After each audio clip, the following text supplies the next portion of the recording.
আসসালামু আলাইকুম।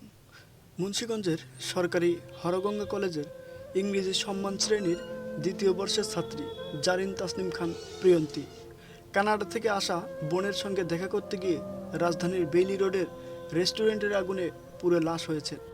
প্রিয়ন্তী মুন্সিগঞ্জ সদর উপজেলার পঞ্চসার ইউনিয়নের বিনোদপুরের অ্যাডভোকেট আওলাদ হোসেনের মেয়ে। তিনি জাতীয় বিশ্ববিদ্যালয়ের অধীন সরকারি হরগঙ্গা কলেজের ইংরেজি বিভাগের দ্বিতীয় বর্ষের ছাত্রী ছিলেন।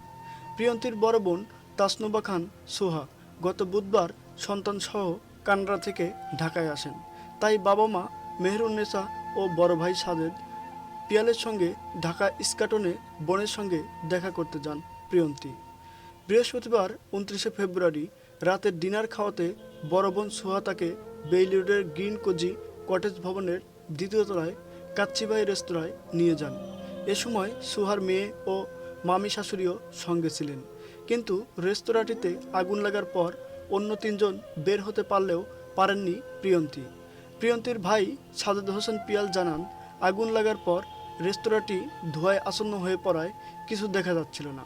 তার দুই বোন ঘাবড়ে গেলেও ঘটনার পরপরই 4.5 বছরের সাইমাকে নিয়ে দ্রুত বেরিয়ে যান সোহার মামি শাশুড়ি।